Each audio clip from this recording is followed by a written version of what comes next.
Hello, আসসালামু আলাইকুম। ওয়ালাইকুম আসসালাম। আসসালামু আলাইকুম ম্যাম। আমি বিকাশ থেকে নাহিদ বলতেছি। জি। ম্যাম কাইন্ডলি আপনি আমাকে একটু হেল্প করবেন, সেটা হচ্ছে আপনার বিকাশ অ্যাকাউন্টের একটি প্রবলেম দেখা দিচ্ছে, যার কারণে আপনাকে ফোন দেয়া। আপনি কি আমার তো বিকাশ অ্যাকাউন্ট নাই। তো গাইজ আজকে আমি বিকাশ প্রতারক হয়ে একজনকে ফোন দেবো, ঠিক আছে? ফোন দিয়ে তাকে বিকাশের পাসওয়ার্ড চাবো, দেখি সেই পাসওয়ার্ডটা দেয় কিনা, ঠিক আছে? দেন আমি একটা নাম্বার উঠাই, 01756, মানে যে কোনো একটা, 1 2 3 4 5 6 7 8 9 10 11। দেখি এখন কল দিয়ে দেখি আসলে তার এক্সপিরিয়েন্সটা কি, তার মুভমেন্টটা কি হয়, আমরা সেটাই জানবো। কল যাচ্ছে, কিন্তু দেখেন কল যাচ্ছে। আমার আশেপাশে অনেক নয়েজ, যার কারণে ভিডিওটা তো সুন্দর হবে না। হ্যালো, আসসালামু আলাইকুম। ওয়ালাইকুম আসসালাম। আসসালামু আলাইকুম ম্যাম।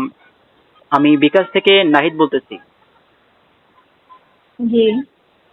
ম্যাম কাইন্ডলি আপনি আমাকে একটু হেল্প করবেন, সেটা হচ্ছে আপনার বিকাশ অ্যাকাউন্টের একটি প্রবলেম দেখা দিচ্ছে, যার কারণে আপনাকে ফোন দেয়া। আপনি কি আমার তো বিকাশ অ্যাকাউন্ট নাই। জি ম্যাম। আমার এই নাম্বারে তো বিকাশ অ্যাকাউন্ট নাই। জি ম্যাম, আপনি তাহলে ভুল বুঝছেন। আমার এখানে দেখা যাচ্ছে স্পষ্ট যে আপনার অ্যাকাউন্টে, মানে আপনার এই সিমে বিকাশ অ্যাকাউন্ট করা আছে। তাহলে তো আমি এটা ইউজ করি না। জি ম্যাম, আপনি যদি ইয়া করেন তাহলে হচ্ছে কি, আপনি যদি মিথ্যা কথা বলে থাকেন আমাদেরকে, তাহলে অনেক বড় ভুল করতেছেন ম্যাম। আশা করি বুঝতে পারছেন। না, আমি ঠিক আছে, কিন্তু আমি তো ইউজ করি না। কাইন্ডলি আমাদের একটা এই সিমের মধ্যে অফার এসছে যে 5,000 টাকা দেওয়া হবে এই সিমের মধ্যে, যার কারণে আপনাকে ফোন দিয়ে বলা। বিকাশ এজেন্ট থেকে এটা লটারির মাধ্যমে আপনার এই নাম্বারটি সিলেক্ট হয়েছে। আশা করি বুঝতে পারছেন। না, আমি বুঝছি, কিন্তু আমি তো ইউজ করি না এখন। এই নাম্বারটা তো আর আমার নামে রেজিস্ট্রেশন না, আমার এটা আরেকজনের সিম, আমি ইউজ করি। অন্যজনের সিম আপনি ইউজ করতেছেন, তাই তো? হ্যাঁ। আচ্ছা, আপনি কি শিওর জানেন যে এই সিমের মধ্যে বিকাশ অ্যাকাউন্ট করা নেই?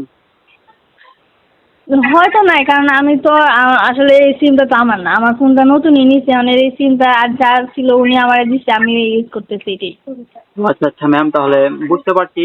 আমাদের বিকাশ এজেন্ট থেকে একটা লটারি করা হয়েছে, যে লটারির মধ্যে আপনার এই নাম্বারটি সিলেক্ট হয়েছে, যার কারণে আপনাকে ফোন দেয়। এখন আপনি বলতেছেন আপনার এখানে বিকাশ অ্যাকাউন্ট নেই, তাই তো? হয়তো নাই, কিন্তু আমি তো ইউজ করি না। আচ্ছা, আপনার কি অন্য কোনো নাম্বার আছে যেখানে বিকাশ অ্যাকাউন্ট আছে? না, আমার বিকাশই নাই, আমার বিকাশ তো দরকারও পড়ে না, আমি খুলিনি।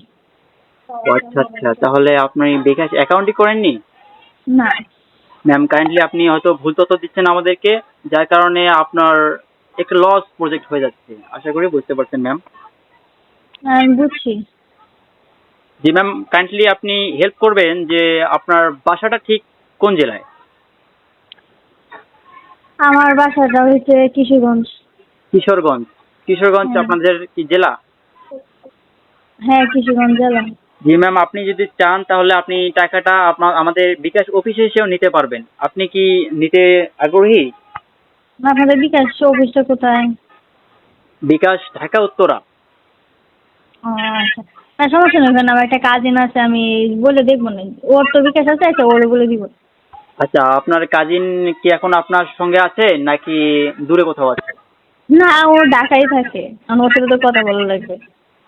কথা বলে জানাবেন, তাই তো? বলতে হবে। জি জানি ম্যাম। না আমি, ওকে শুনে কিনা, আমি তো এটা জানি না, আমার ওর সাথে তো কথা বলার দরকার। আচ্ছা আচ্ছা ম্যাম, বুঝতে পারছি। কথা বলতে হবে, কারণ হচ্ছে কি আপনার লটারির মাধ্যমে আপনার এই নাম্বারটি সিলেক্ট হয়েছে। দেন আপনি আগে যার সিম ছিল, যার নামে রেজিস্ট্রেশন করা, সে হয়তো বা বিকাশ হুম। অ্যাকাউন্ট করেছে, আপনি হয়তো সঠিক জানেন না। এখন হ্যাঁ। যদি, হ্যাঁ, এখন যদি আপনি চান যে এই লটারি টাকাটা আপনি পেতে, তাহলে অবশ্যই আমাদের সঙ্গে যোগাযোগ করবেন। যোগাযোগ করলে ম্যাম আপনি টাকাটা পেয়ে যাবেন। আর যদি না পারেন, তাহলে হচ্ছে গিয়ে 24 ঘন্টার মধ্যে লটারিটা আবার করা হবে। দেন যার নাম্বারটা আমাদের লটারির মধ্যে শো করবে, সেই মানে বিজয়ী হবে। আশা করি আচ্ছা, ঠিক বুঝতে আছে। পারছি ম্যাম। জি ম্যাম, আপনার নামটা বলবেন কাইন্ডলি। আমার নাম জি ম্যাম, জি। আমার নাম মোহনা। মোহনা। আচ্ছা ঠিক আছে ম্যাম, আপনি কথা বলে আমাদেরকে জানাইয়েন, কেমন? আচ্ছা। ঠিক আছে ম্যাম, আসসালামু আলাইকুম। তো গাইস দেখতে পারলেন এটা কিন্তু একটা আপু ধরেছিল ফোনটা, তো মজা করলাম একটু, ঠিক আছে। এরা আবার মানে এরা নাকি কাজিন আছে, অর্থাৎ ওর স্বামী আছে, তাকে ফোন দিয়ে জানাবে। এই বিষয়টা আবার একটু খারাপ লাগলো যে তাকে জানাবে, তার স্বামী হয়তো বা চালাক আছে বুঝছেন, সে অবশ্যই কিন্তু তাকে ধমক দেবে যে সব ভুয়াবাজি, ঠিক আছে। আশা করি যদি এটা মানে ওর স্বামীকে ওনার স্বামীকে বলে, যদি ওনার স্বামীও এরকম হয় তাহলে কিন্তু অবশ্যই আমাকে ফোন দেবে, ঠিক আছে। আর যদি না একটু চালাক টাইপ হয় তাহলে অবশ্যই ফোন দেবে না। আর আপনাদের সচেতন থাকতে হবে যে কখনো কোনো ব্যক্তি যদি আপনাকে ফোন দিয়ে বলে যে আপনার অ্যাকাউন্টে এত টাকা আসবে, আপনার অ্যাকাউন্টে সমস্যা আছে, আমাদের একটা পাসওয়ার্ড দেন, কোড দেন, বা আমরা একটা নাম্বার আপনার বিকাশ অ্যাকাউন্টের পাসওয়ার্ড দিয়ে ক্যালকুলেট করেন, করে এই কথা আমাদের বলেন, এটা কখনো বলবেন না। বিকাশ অ্যাকাউন্ট কখনো আপনার কাছ থেকে কোড চাবে না, আশা করি বুঝতে পারছেন। বিকাশ অ্যাকাউন্ট, রকেট যাই হোক না কেন, কখনো কোনো কোম্পানি থেকে আপনাকে ফোন দিয়ে বলবে না আপনার ওটিপি কোডটা দেন, আশা করি বুঝতে পারছেন। ধন্যবাদ সবাইকে।